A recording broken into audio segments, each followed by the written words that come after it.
Adi, sabi ni Miguel sa ilalim ng liwanag ng buwan. Can I ask you something? Sige. Bakit ka sumang-ayon na gawin to? I mean, pwede ka namang tumanggi eh. Tumingin si Adrian sa kanyang best friend. Ang puso ay sabik sa mga salitang gustong sabihin. Kasi, mahalaga ka sa akin eh. Higit pa sa inaakala mo. Anong ibig mong sabihin? Sa palagay ko, may mga kwentong deserve pakinggan. Kung bago ka pa lang dito sa Celeb Central, mag-subscribe ka na at samahan kaming buhayin ang mga kwentong puno ng damdamin at pag-ibig dahil baka ang maririnig mong kwento ngayon ay kwento mo na rin.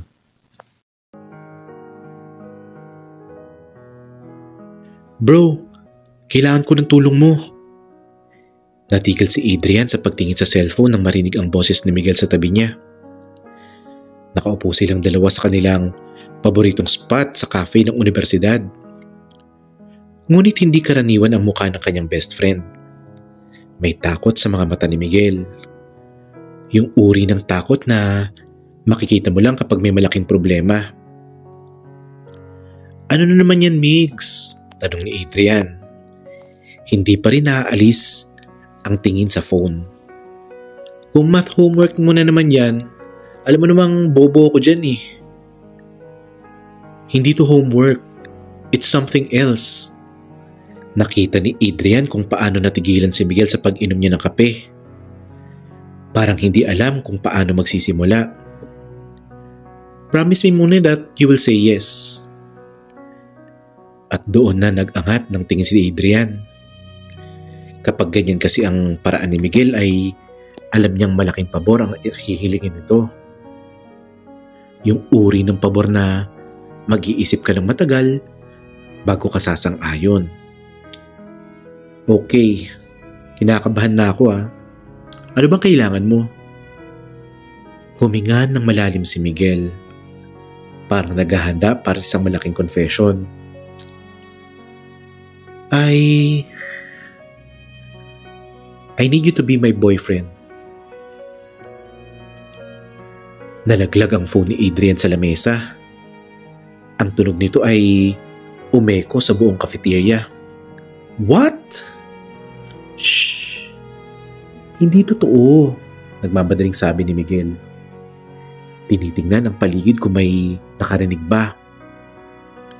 Fake lang, para this weekend lang naman eh. Tinitigan ni Adrian si Miguel para bang tumubo ng dalawang ulo ang kaibigan niya. Iniisip niya kung nababaliw na ba si Miguel o nababaliw na siya sa narinig niya. Miguel Santos, explain mo sa akin kung bakit mo ko kailangang maging leading man dyan sa teleserye mo. Family reunion namin this weekend, nagsimula si Miguel. At napansin ni Adrian na mas bumibilis ang salita niya.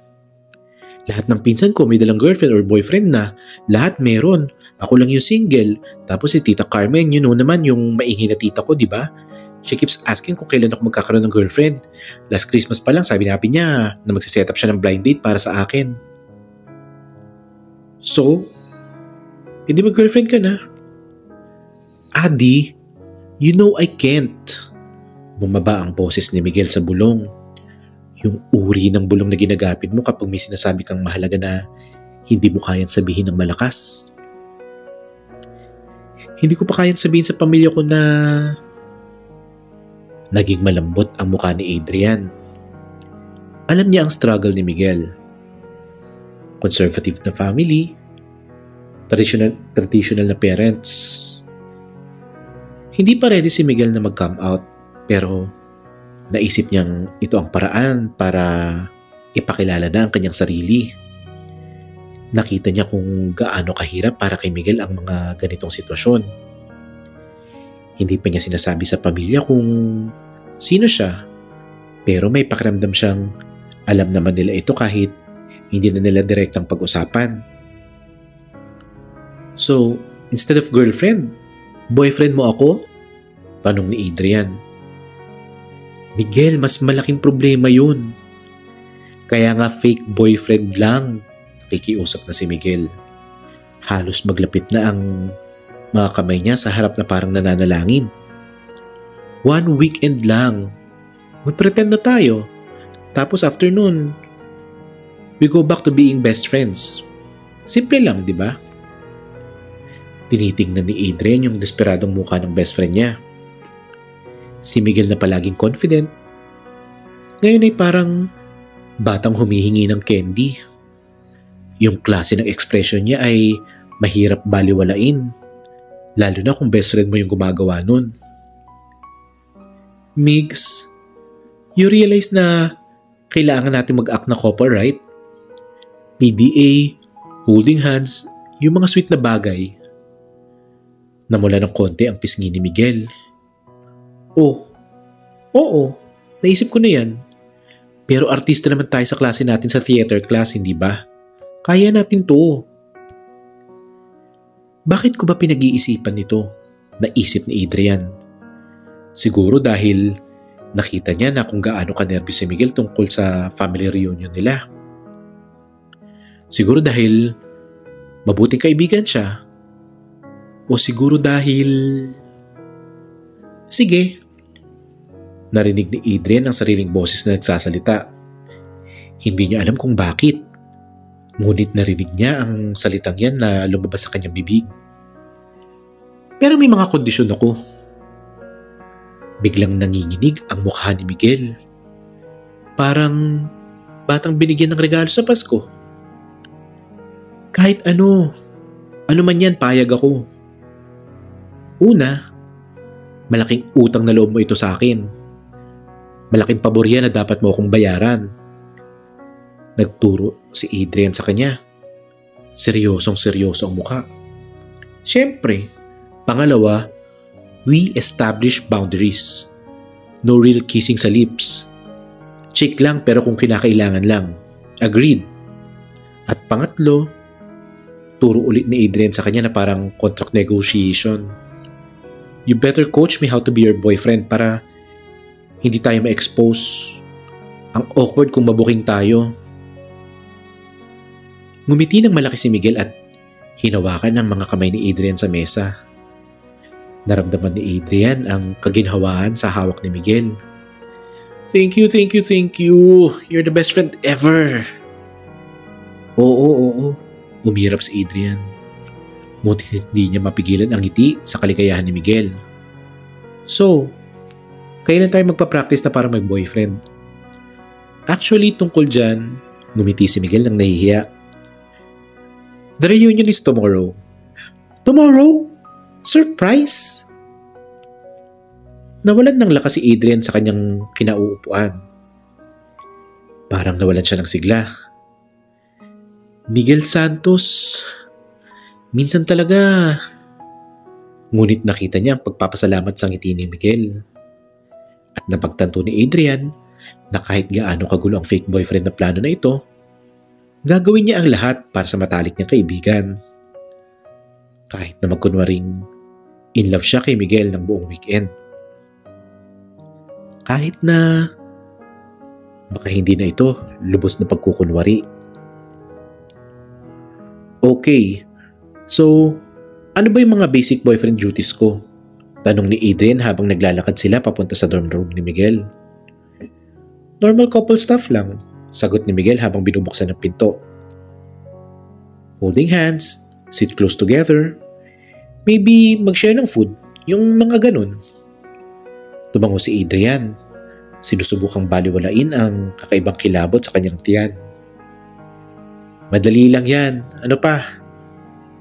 Umupo si Miguel sa kanyang kama at tinap ang puwang sa tabi niya. Halika dito, mag-practice tayo. Mag-practice ng ano? Sitting close together. Pag makakouple kasi, hindi sila nakakatayo ng malayo sa isa't isa. Maingat na umupo si Adrian sa tabi ni Miguel.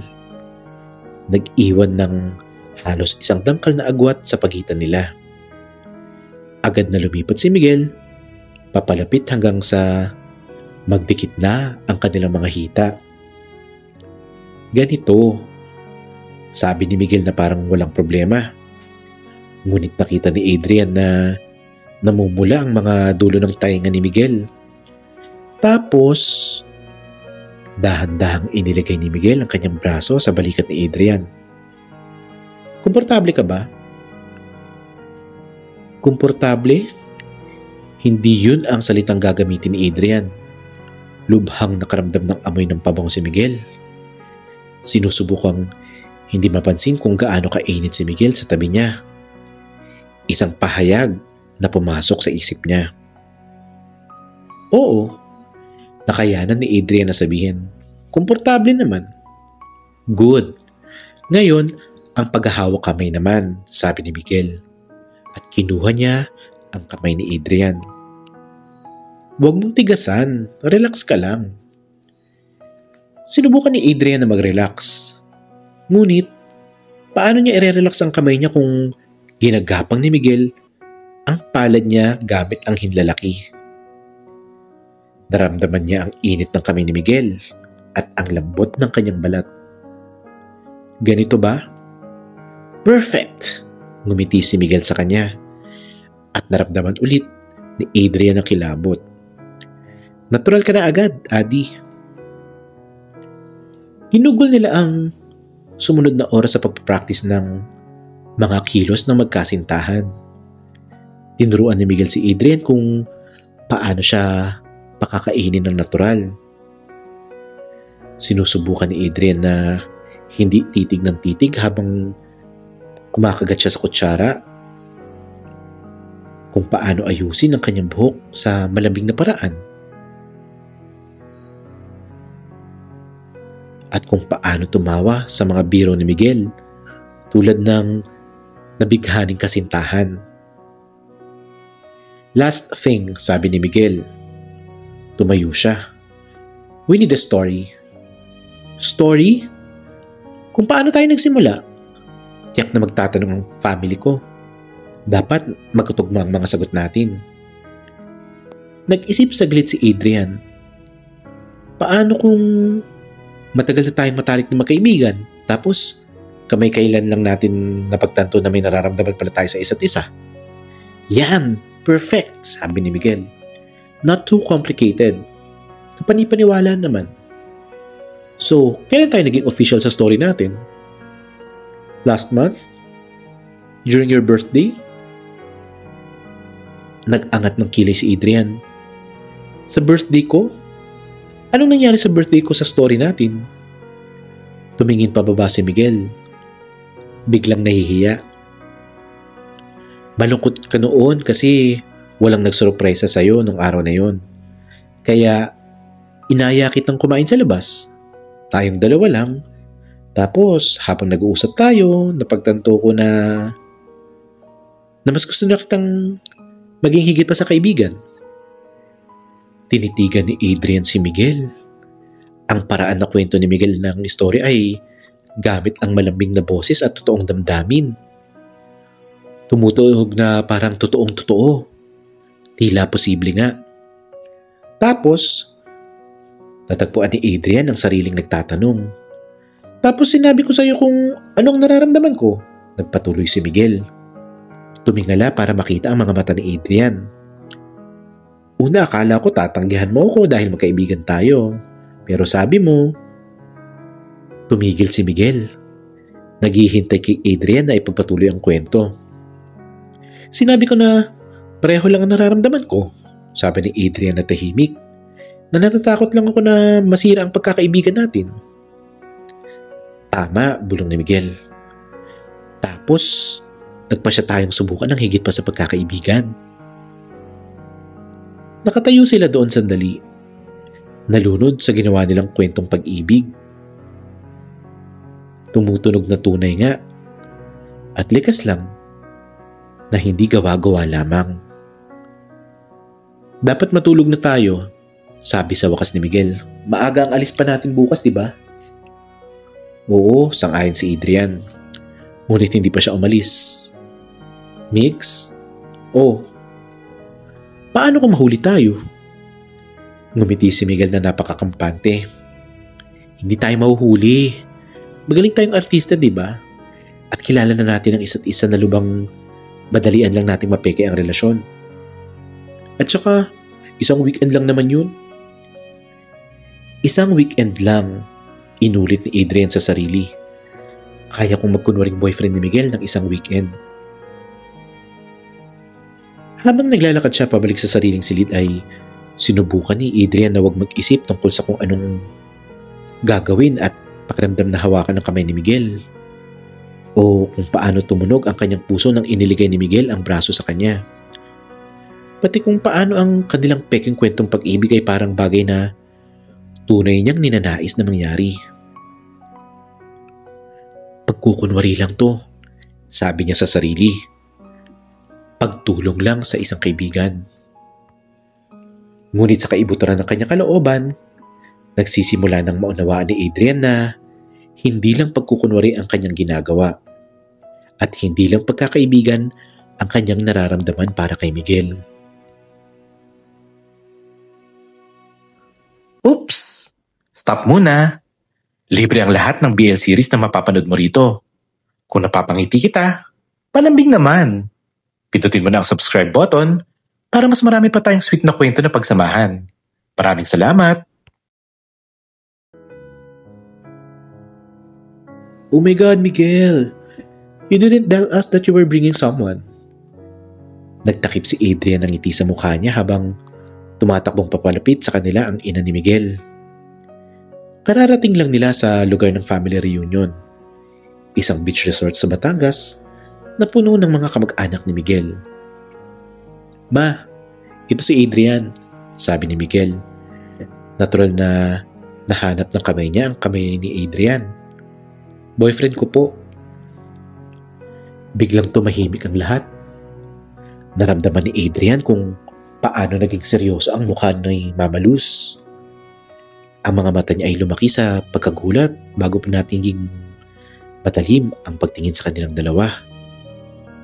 Boyfriend? Ulit niya. Ang boses ay hindi na kasing saya kanina. Miguel, totoo ba ito? Napansin ni Adrian ang tensyon sa hangin. Nakita niya kung paano naging hindi komportable ang ibang kamag-anak na nakakarinig. Ang kanilang mga bulungan ay nagsisimula na. Opo ma, sagot ni Miguel. Mas humigpit ang pagkakahawak niya kay Adrian. Si Adrian, at mahalaga siya sa akin. Tumahimik si Luz ng matagal. Tinitingnan si Adrian mula ulo hanggang paa. Hindi ito yung mainit na pagtanggap na inaasahan ni Adrian.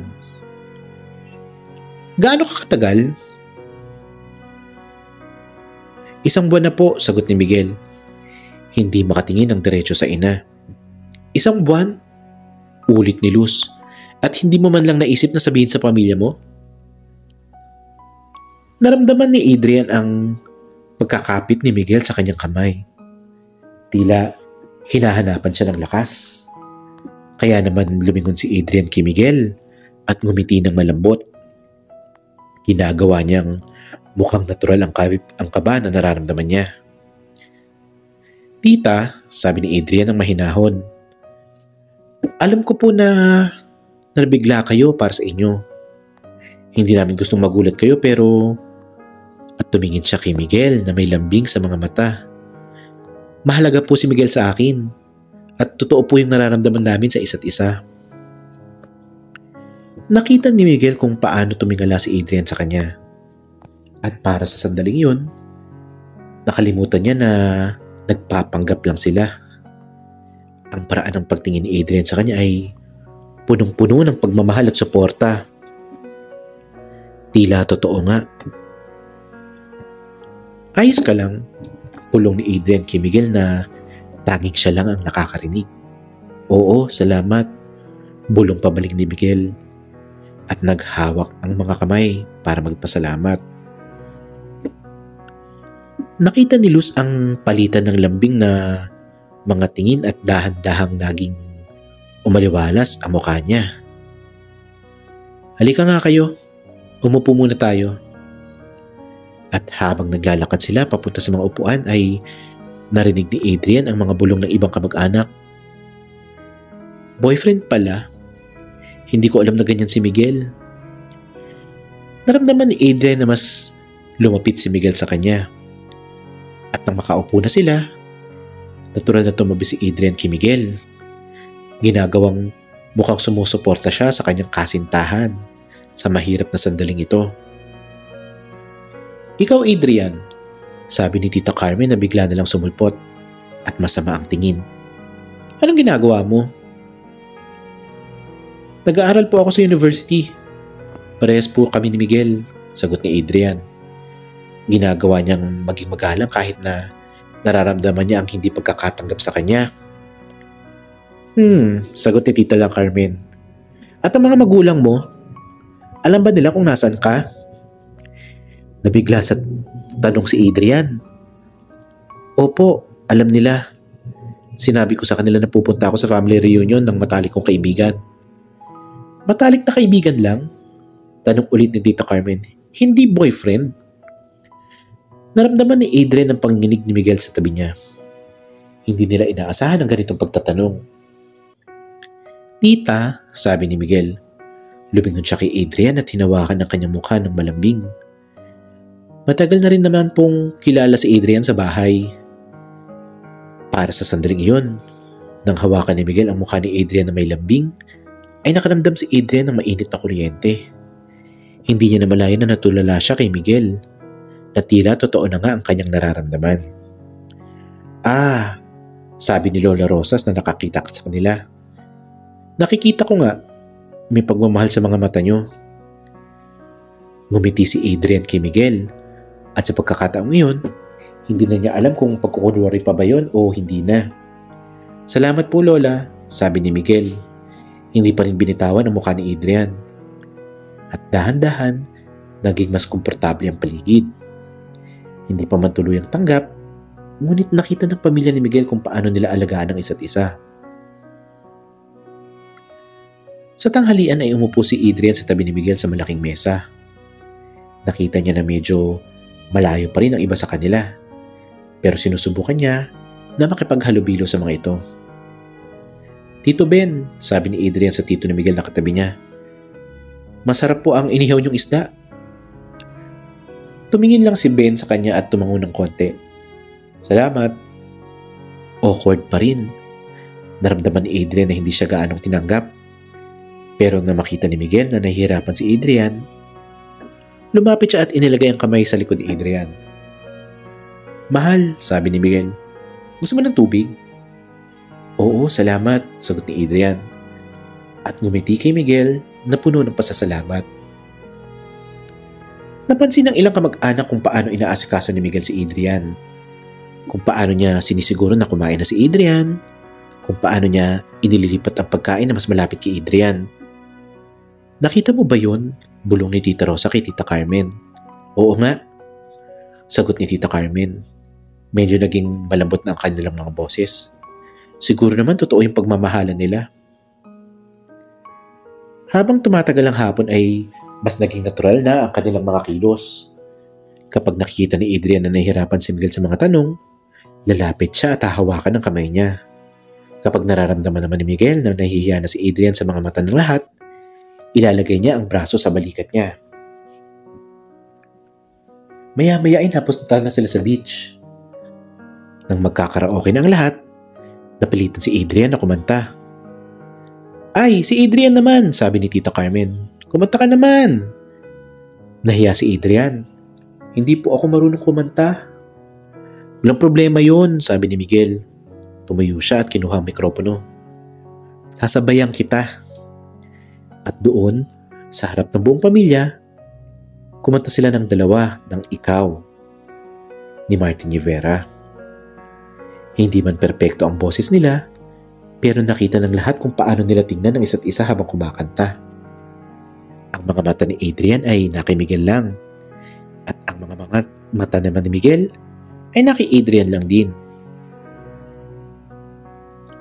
Nang matapos ang kanta ay nagpalakpakan ng lahat. At nakita ni Adrian na may mga luha sa mata ni Luz. Nakita niyo ba yon? Sabi ni Lola Rosa. Ang lambing ng tinginan nila. Oo, sabi ni Luz at lumapit siya kay Adrian. Adrian, pasensya ka na sa amin kanina. Nagulat lang kami. Pero nakikita naman namin na totoo yung pagmamahalan ninyo. At niyakap ni Luz si Adrian. At sa pagkakataong yun, naramdaman ni Adrian ang unang tunay na pagtanggap ng pamilya ni Miguel. Hindi pa man ito perpektong pagtanggap, ngunit nakita nila na may pag-asa pa. Nang gabi ring iyon, pagkatapos ng hapunan at family bonding, ay natagpuan ni Adrian ang sarili na naglalakad mag-isa sa dalampasigan. Mas mabuti pa sa inaasahan ng pagtitipon. Minahal siya ng pamilya ni Miguel. Walang nagduda at nag-i-enjoy talaga siya. Ngunit may bumababagabag sa kanya. Sa buong araw, napuna niyang nakakalimutan niya ang pagkukunwari lang ang lahat ng ito. Kapag tumatawa si Miguel sa mga joke niya, tunay na masaya si Adrian. Kapag magkahawak ang kanilang kamay, ay ayaw na niya itong bitawan. Nung nagtanong si Lola Rosa tungkol sa kanilang mga plano sa hinaharap, talagang naiisip ni Adrian ang future na kasama si Miguel. Delikado na to, naisip ni Adrian. I'm getting too attached to something that's not real. Adi? Lumingon si Adrian at nakita si Miguel na naglalakad patungo sa kanya. Napakaliwanag ng buwan. Kumusta? Sabi ni Adrian. Hindi ka rin makatulog? Oo. At tumabi si Miguel sa kanya. Nagdikit ang kanilang mga balikat. Napakagaling mo ngayong araw. Minahal ka ng pamilya ko. Your family is amazing, sabi ni Adrian na tapat. Nakikita ko kung bakit mo gustong protektahan sila sa pag-aalala tungkol sa'yo. Nakatayo sila sa tahimik na pagkakaayo ng saglit. Nakikinig sa mga alon na tumatama sa dalampasigan. Adi, biglang sabi ni Miguel, pwede ba ako magtanong? Sige. Bakit ka sumang-ayon na gawin ito? I mean, talaga kasi pwede ka namang humindi. Nag-isip si Adrian sa tanong. Pwede niyang bigyan ng madaling sagot. Na mabuting kaibigan kasi siya, na gusto niyang tumulong. Ngunit, nakatayo doon sa ilalim ng mga bituin, habang tinitingnan niya si Miguel na matindi, parang gusto ni Adrian na maging tapat. Kasi, mahalaga ka sa akin, sabi ni Adrian ng tahimik. Higit pa sa iniisip mo. Nagpigil ng hininga si Miguel at sabing, anong ibig mong sabihin? Lumingon si Adrian para harapin siya ng buo. Migs, may sasabihin ako sa'yo at kailangan mo akong pangakuan na hindi magbabago ang pagkakaibigan natin. Alam mo, Adi, nakakatakot ka. Kasi sa palagay ko,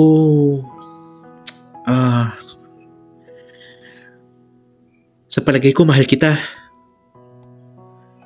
Nakabitin ang mga salita sa hangin sa pagitan nila. Tinititigan ni Miguel si Adrian na para bang hindi siya makapaniwala sa narinig niya. Ano? Bulong ni Miguel. Alam ko. Mabilis na sabi ni Adrian. Ginugulo ko ang lahat. Hiniling mo sa akin na magkunwaring boyfriend mo at ito, ako nakakaroon ako ng tunay na damdamin. Pasensya na talaga, Migs, pero hindi ko sinasadya. Kailan? Tanong ni Miguel. Halos hindi marinig ang boses niya. Kailan mo pa nalaman? Honestly, I think I've liked you for a while now. But today, pretending to be your boyfriend, it made me realize na I don't want to pretend anymore. Tumingin pababa si Adrian sa buhangin. Hindi niya makuhang makatingin sa mga mata ni Miguel. I understand if this makes things weird between us. We can still finish the weekend, and then when we get back, we can pretend that this conversation never happened. Nanahimik si Miguel ng napakatagal na nagsimula na magpanik si Adrian. Nasira ko ang lahat, naisip niya. Nasira ko ang pagkakaibigan namin. Adi, sabi sa wakas ni Miguel. Oh, tingnan mo ako. Ayaw man ni Adrian ay nag-angat siya ng mga mata para makita si Miguel. Ang nakita niya doon ang nagpahinto sa puso niya. Nakangiti si Miguel. Hindi ang karaniwang malaswang ngiti niya, ngunit isang bagay na malambot at malambing at punong-puno ng isang bagay na mukha na gusto mo bang malaman kung bakit talaga kita hiniling na maging fake boyfriend? Sabi ni Miguel. Tumango si Adrian. Hindi na nagtitiwala sa kanyang boses. Kasi matagal na kitang minamahal, pag-amin ni Miguel. At masyado kong takot na sabihin sa'yo. Kaya nang kailangan ko ng fake boyfriend, ikaw lang ang naisip ko na pwede. Miguel, huminga si Adrian. I thought if I could just spend 1 weekend pretending you were mine, it would be enough. But watching you with my family today, seeing how perfect you fit into my life, Adi, I don't want to pretend anymore either. Nakatayo sila doon at nagkatinginan sa isa't isa. Ang hangin ng dagat ay nagdadala ng bigat ng kanilang mga pagkukumpisal sa isa't isa. So what now? Tanong ni Adrian. Ngayon, sabi ni Miguel, nag-abot ng parang hawakan ng malambing ang mukha ni Adrian. Tinatanong ko kung pwede ko bang halikan ng totoong boyfriend ko. At halos pumutok ang puso ni Adrian. Totoong boyfriend mo? Kung gusto mo, sa halip na sumagot gamit ang mga salita, ay lumapat si Adrian at hinalikan si Miguel ng malambot. Hindi ito katulad ng kanilang mga practice na halik sa pisngi. Ito ay tunay at mainit at perpekto sa kanilang paningin. Nang maghiwalay ang mga labi nila ay nakangiti silang dalawa.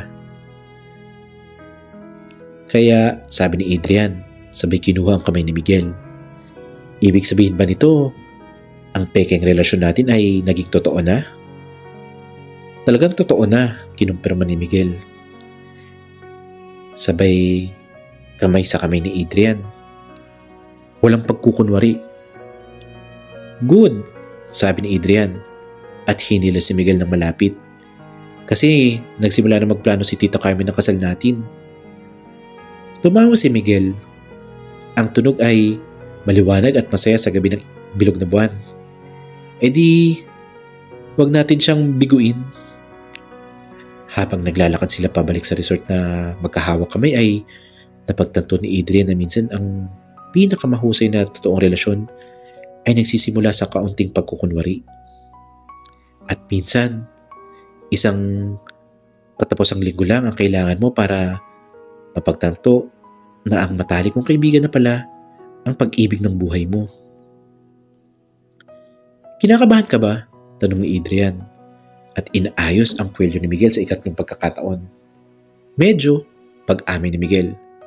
Ngunit, ayos lang naman yung kaba na to. Nakatayo sila sa labas ng tahanan ng pamilya Santos, handang dumalo sa hapunan ng linggo. Ang kanilang unang opisyal na pamilyang pagtitipon bilang totoong magkasintahan. Nagsabi si Miguel sa mga magulang niya na tunay niyang pagkatao isang buwan lang ang nakakalipas. At kahit may mga luha at mahirap na pag-uusap, sa huli ay tinanggap ng pamilya ang kanilang relasyon. Handa ka na ba? Tanong ni Miguel na nakangiti. Handa na, sagot ni Adrian. Hinalikan ang pisngi ni Miguel. Habang naglalakad sila papasok ng bahay, narinig nila ang pamilyar na tunog ng pamilya Santos. Tawanan, usapan, at may isang tao na nagtatanong kung kailan sila magpapakasal. May mga bagay na hindi nagbabago. Ngunit ngayong pagkakataon, kapag nagtanong ang pamilya ni Miguel tungkol sa kanilang mga plano sa hinaharap, mga tunay na mga sagot nila Adrian at Miguel.